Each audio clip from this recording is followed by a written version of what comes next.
Today we will discuss about echo is going on.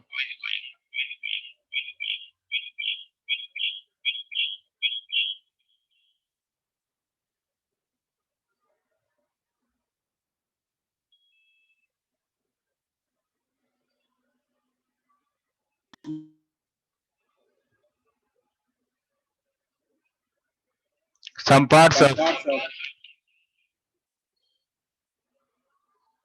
distributions.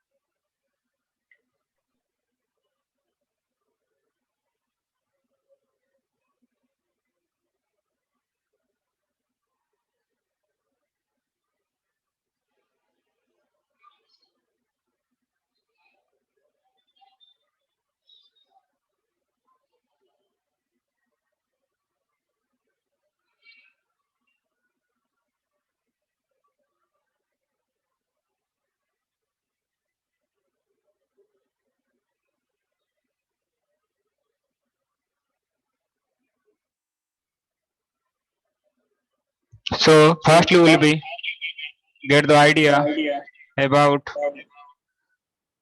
what the content is present in slide. After that will be clarified or will be get the ideas what the content is here. Targeting of polar drugs to brain in certain conditions such as tumor had always been a problem. So if you'll be thinking about the targeting of polar drugs to the brains, if tumor will be there, in that times so many problem will becomes. Always been a problems. So what happens? So three different approaches has been utilized successful to promote crossing the blood-brain barrier by drugs. So what happens in these situations or in normal situations or in overall situations? So what will be different approaches has been utilized for successfully to promote crushing the drugs in blood-brain barrier which is present in your brain. So first technique will be theirs or first approach will be theirs. Use of permeation enhancers such as dimethyl sulfoxides. So what happened when will be used when will be target the drug in to the brains for any problem will be there, tumor will be there, a Parkinson disease will be there, or anything will be there. So three method or approaches are will be used. So first thing will be used for the about permeation enhancers. So that will be increase the permeation capability of your drugs. So which chemicals normally we are using? Dimethyl sulfoxides, DMSO. And the second approaches will be there in the cases of your osmotic disruption of the BBB by infusing internal carotid artery with mannitol. So what happened? So osmotic disruption will be there. Disruption means rupture will be there. So osmotic rupture will be there in the of the BBP. Blood-brain barriers and some rupture will be developed by the help of what the chemical will be there by the help of mannitols. So what if when a rupture will be there in the cases what happen? Drug will passes easily in cases of your blood-brain barriers. So in the cases of your infusing adding up internal carotid arteries with mannitol.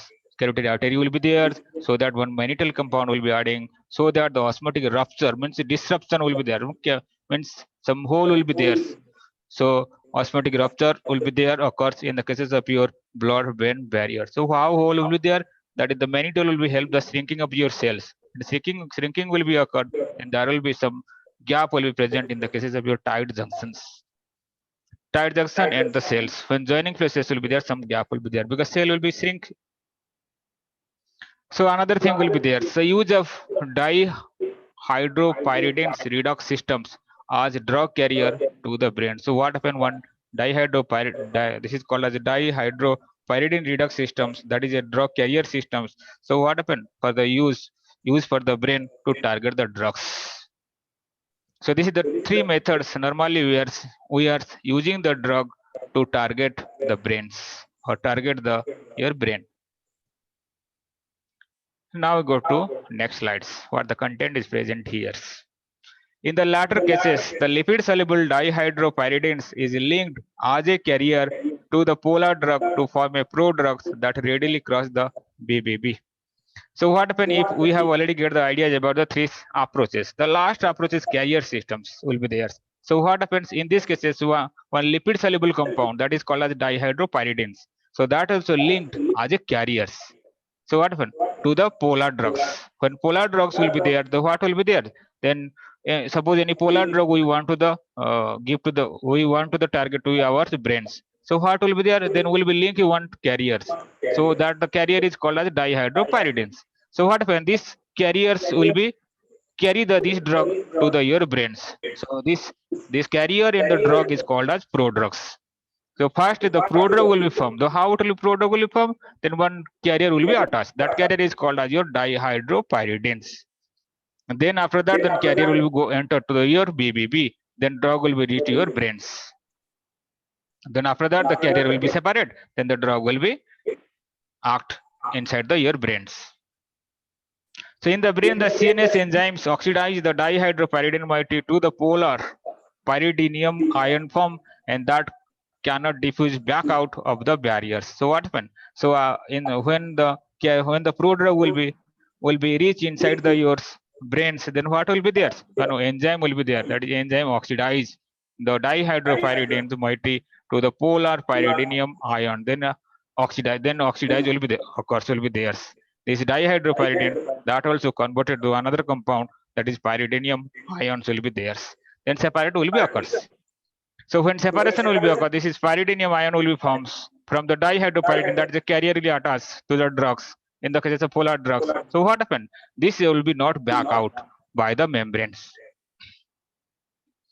So as a result, the drug gets trapped into the CNS, such as redox system has been used to deliver steroidal drug to the brain. So what happened? The drug will becomes. When drug will become, so what happened? Drug will be trapped in the CNS, central nervous system, that is brains. So when drug will be trapped into the CNS, what happened? Therapeutic effect will be starts. These systems also be used in the cases of steroidal drug to the brains. This carrier system will be there.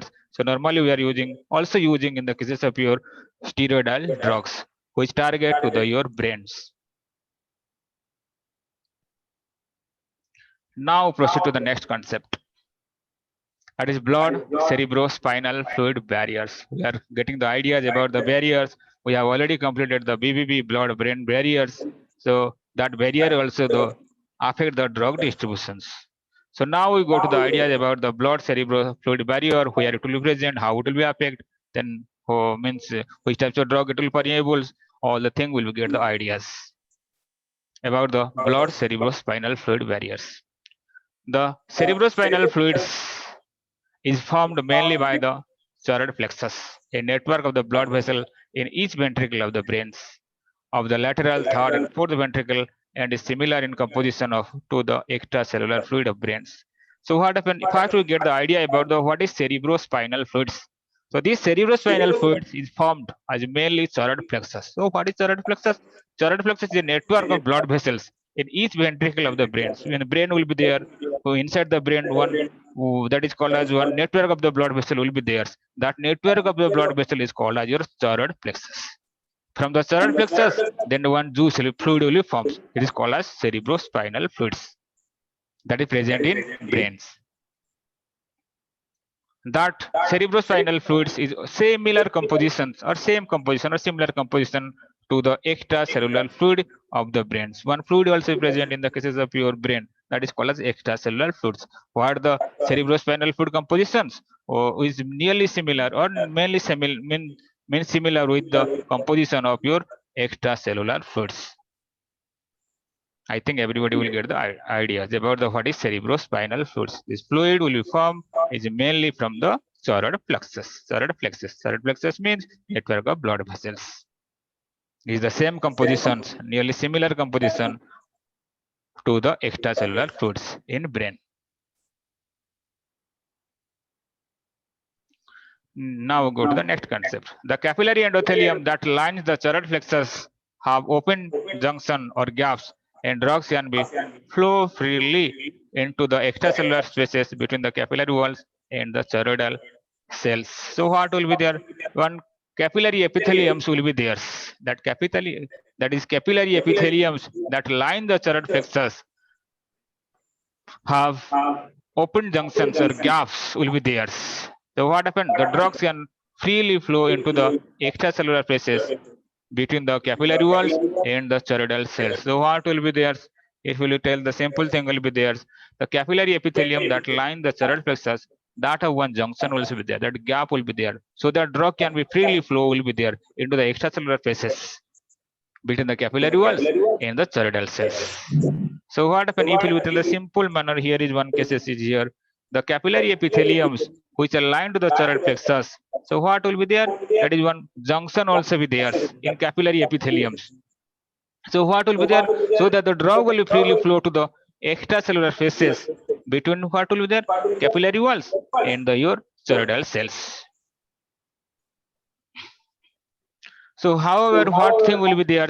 Choroidal cell also be there. They join to each other by the tight junctions, forming the blood cerebrospinal fluids barrier, which has permeability characteristics similar to that of BBB. So, but what thing will be there? Here is another thing will be there. And the choroidal cell also be there. So extracellular space, there will be no problem will be the drug will be reached because there will be one gap will be open junction will be there or gap will be there. But after that, then what will be there? So the choroidal cells are joined to each other by a tight junctions.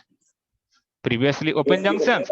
After that, the tight junction will be there by the forming of blood cerebrospinal barrier will be there, which has permeability characteristics similar to that of BBB. When you see the figure, then you will understand. Here will be see. So here will we see. Here is blood capillaries. The blood capillaries, what happened? Endothelium also be there, capillary endothelium. But in the cases of capillary endothelium, if we will think about in the cases of BBB, what happened? Here is the tight junction will be there. But in these cases, what will be there? So no capillary, that is in the cases of blood CSF barrier, here is no tight junction will be there. Here is open junction will be there. So what will be there? Here is open junction is here. So what capillary endothelium, they are separated by each other, but there will be no junction will be there. So here is open junction is called as. So what will be there? Here after that, then the blood will be, the drug will be reached to the your extracellular fluids outside the spaces of your cells. From here here will be see one thing will be there. Here is choroid plexus. Here is called that is called as your epididymal cell of choroid plexus. Choroid plexus cells. Epididymal, and this is called as ependymal cells of choroid plexus. Here is choroid plexus cell is there.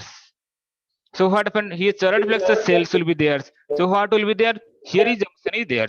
Not here, but where the junction is here. Tight junction is here. So what happened? Here is tight junction will be there. So what happened? Your drug will be not entered your choroid plexus inside. That is called as your cerebrospinal fluid. Here is cerebrospinal fluid will be there. But due to this only, the drug will be coming from the your. This is called as your. This is if we think if we think about the capillaries. Here is the capillary.